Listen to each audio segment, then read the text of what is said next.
Welcome to Time News Studios.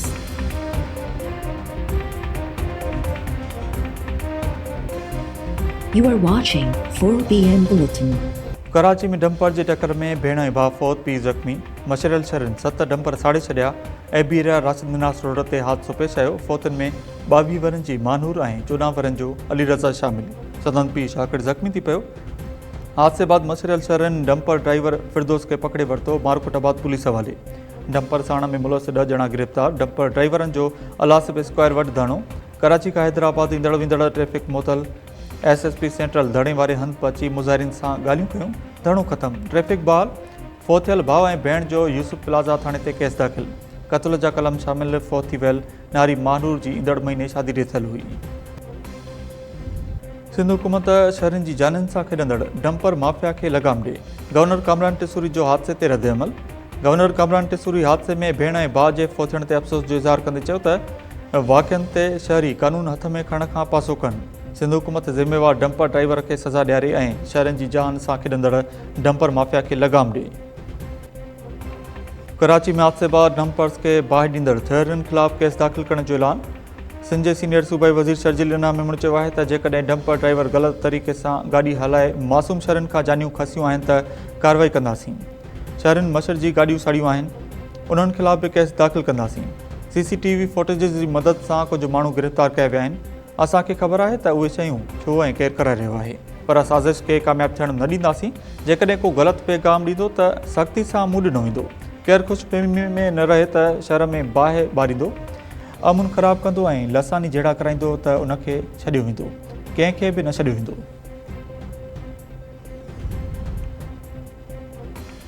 ज़ाइरीन J Iran road रस्ते वञण ते पाबंदी जो फ़ैसिलो रुॻो सिक्योरिटी ख़दशनि जे करे न, पर ॿिया बि सबब आहिनि। जोड़े जे क़त्ल बाद पहिरियों भेरो कंहिं ताक़तवर माण्हुनि में हथु विधो वियो आहे। पॉज़िटिव साफ़त कई वञे। बलूचिस्तान खे इनक सां ॾिसणु छॾे ॾियो। बलूचिस्तान जे वॾे वज़ीर सरफराज़ बुगटी जूं भिड़छा में मीडिया सां ॻाल्हियूं। सरफराज़ बुगटी सूबाई वज़ीर ज़ुल्फ़कार शाह सां गॾु मज़ार ते हाज़ुरी भरी गुलनि जी चादर चाढ़ी। लतीफ़ अदबी कॉन्फ्रेंस में बि शिरकत। शाइरनि जे सरताज शाह अब्दुल लतीफ़ भिटाई जे 282 उर्स जी तक़रीबूं जारी। सखर बिराज जे दरवाज़नि जे हवाले सां सुप्रीडेंट इंजीनियर जे ख़त में गैरमायारी कम तोड़े ख़तरनि जो इज़हार करण बाद इंक्वायरी शुरू।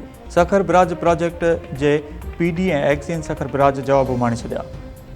PMO सिंध बिराजिस इम्प्रूवमेंट प्रोजेक्ट जे तर्जुमान चयो आहे त सखर बिराज ते तब्दील कयल गैट्स में को वॾो नुक़्सु न आहे। मामूली ख़ामियूं आहिनि, दुरुस्त करण जी कोशिशि कई पई वञे। प्रोजेक्ट डायरेक्टर प्रथम दास चयो आहे त सखर बिराज ते ताज़ो तब्दील कयल दरवाज़नि में को वॾो टेक्निकी मसइलो साम्हूं न आयो। दरवाज़ा अञा ताईं चीनी कॉन्ट्रैक्टर जे तहवील में आहिनि।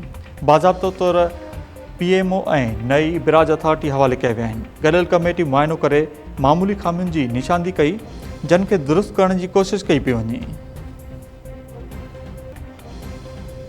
हुकूमत खे PTI खां को ख़तरो न आहे। PTI अवामी ताक़त विञाए चुकी आहे। PTI बानी जे चूंड अमल खां परे थियण जमहूरी क़दरनि जे ख़िलाफ़ आहे। नून लीग जे सीनियर अॻवान सेनेटर इरफान सिद्दीकी जो बयानु। इरफान सिद्दीकी चयो आहे त PTI तरफ़ां 14 अगस्त खां क़ौमी तक़रीबुनि खे एहतिजाजी रंग ॾियणु 9 मई जी सोच जो तसलसल आहे। ॻाल्हियुनि जा दरवाज़ा खुलियल आहिनि, पर PTI खे सोच तब्दील करणी पवंदी। 27वीं आइनी तरमीम जे कंहिं बि ड्राफ्ट का मुशावरत न थी रही आहे। ज़रूरत पई त इतफ़ाक़ राय सां 27वीं आइनी तरमीम आणींदासीं। ख्वाजा आसिफ जी नवाज़ शरीफ़ सां मामूली सियासी मुलाक़ात हुई। मुल्क जो मौजूदा निज़ाम न आइनी आहे, न क़ानूनी ऐं न ई जमहूरी आहे। 27वीं आइनी तरमीम आणण जूं ॻाल्हियूं कई पियूं वञनि। असां वकीलनि सां राब्ते में आहियूं। असां तइ कयो आहे त ज़ुल्म ऐं ॾाढ ख़िलाफ़ हर फोरम ते आवाज़ उथारींदासीं। PTI अॻवान असद कैसर जूं इस्लामाबाद में मीडिया सां ॻाल्हियूं। असद कैसर चयो त PTI बानी समेत ॿियनि समूरनि सियासी क़ैदियुनि जी केसिस जा मेरिट ते फ़ैसिला कया वञनि। उमर अयूब शिबली फराज़ ज़रताज गुल खे नाहिल कयो वियो आहे। असेंबली में तमाशो लॻो पियो आहे। असां पंहिंजी जदोजहद खे अॻिते वधाईंदासीं।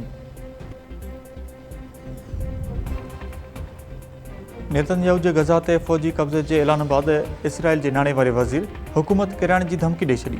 इसराइली नाणे वारे वज़ीर बज़लील स्मोट्रिच चयो आहे त मुंहिंजी नज़र में असांखे सभु कुझु रोके अवाम खे फ़ैसिले जो इख़्तियार ॾिनो वञे। यकीन आहे त वज़ीर आज़म नेतन्याहू इसराइली फ़ौज खे फ़ैसिलाती कामयाबी तरफ़ वठी वञी सघे थो। कुछ ॾींहं अॻु इसराइली काबीना वज़ीर आज़म नेतन्याहू जे गज़ा ते फ़ौजी कंट्रोल जी मंज़ूरी ॾिनी हुई।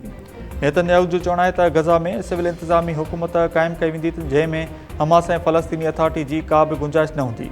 अरब लीग ऐं OIC जे गज़ा ते इसराइली फ़ौजी कंट्रोल जी मुखालफ़त। अरब लीग ऐं OIC तरफ़ां जारी कयल बयान में चयो वियो आहे त ताक़त जे ज़रिए कब्ज़ो आलमी क़ानूननि जो उपतड़ आहे। गज़ा ते इसराइली जारियत जी मज़म्मत करियूं था। हमास चयो आहे त इसराइल खे कंहिं बि सूरत में गज़ा ते कंट्रोल करण जी इजाज़त न ॾिनी वेंदी। इसराइल जे हमलनि में अॼु वधीक 47 फ़लस्तीनी शहीद थी विया।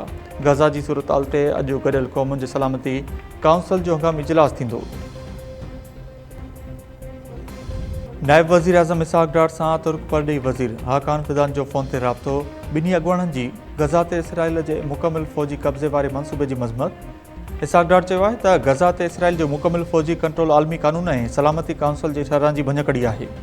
गज़ा में इंसानी इमदाद जी फराहमी यकीनी बणाइण ते ज़ोर। परॾेही वज़ारत मूजिबि पाकिस्तान ऐं तुर्क परॾेही वज़ीरनि ॿितरफ़ो सहकार इलाइक़ाई ऐं आलमी मामलनि ते ख़्यालनि जी ॾे वठि कई। Army chief field marshal Asim Munir जो अमरीकी दौरो। आला सियासी ऐं अस्करी क़यादत सां मुलाक़ातूं। ISPR मूजिबि फील्ड मार्शल आसिम मुनीर अमरीका जो सरकारी दौरो कयो। टेम्पा में अमरीकी सेंटकॉम जे कमांडर जनरल माइकल करेला जे रिटायरमेंट जी तक़रीब में शिरकत। फील्ड मार्शल कमांड तब्दीली जी तक़रीब में बि शरीक थियो। फील्ड मार्शल आसिम मुनीर जी जनरल करेला जे शानदार ऐं ॿितरफ़ो अस्करी सहकार मज़बूत बणाइण में ख़िदमत जी वाखाण कई। एडमिरल कोपर जे लाइ नेक ख़्वाहिश जो बि इज़हार। आर्मी चीफ एतमाद जो इज़हार कयो त गॾियल सहकार सां सिक्योरिटी चैलेंजिस खे मुंहुं ॾिनो वेंदो। Field marshal J chairman joint chiefs of staff general dean can सां बि मुलाक़ात। गॾियल दिलचस्पी ऐं पेशावरानी मामलनि ते ख़्यालनि जी ॾे वठि कई वई। Field marshal Asim Munir general can खे पाकिस्तान दौरे जी दावत ॾिनी। ISPR मूजिबि फील्ड मार्शल दोस्त मुल्कनि जे डिफेंस चीफ्स सां बि मुलाक़ातूं कयूं। कंहिं हिक बि पाकिस्तान जे जहाज़ खे भारत न किरायो, न ई तबाह कयो आहे। भारतीय एयरफोर्स जे सरबराह जी दावा कूड़ी आहे।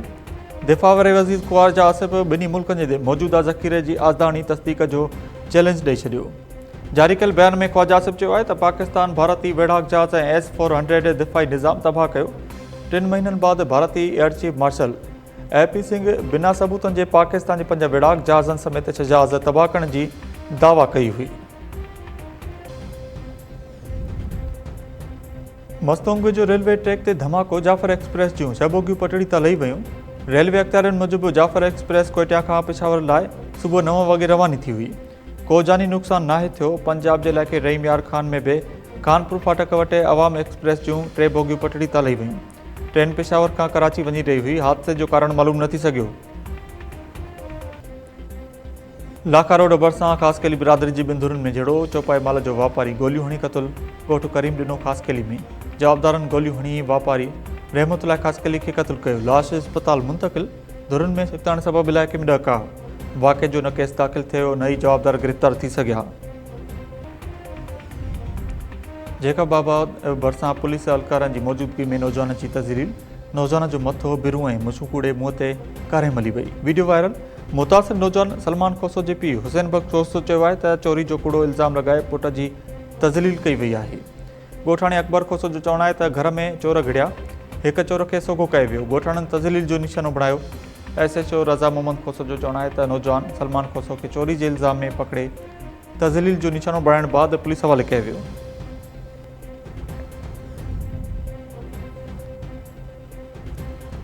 ऐं मेहड़ में मखदूम बिलावल भरिसां ठहियल टूल प्लाज़ा ख़िलाफ़ शहरी रस्तनि ते निकिरी आया।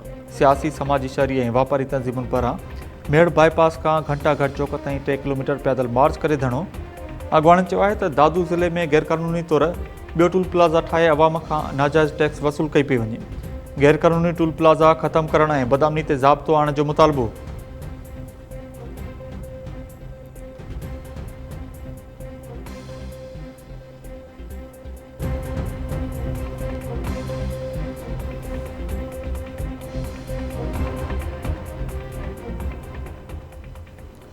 अस्सलाम वालेकुम नाज़रीन, टाइम न्यूज़ में भलीकार मां काज़ी राबेल। हेडलाइंस मां ॾिठियूं तफ़सीली ख़बरूं शॉर्ट ब्रेक खां पोइ।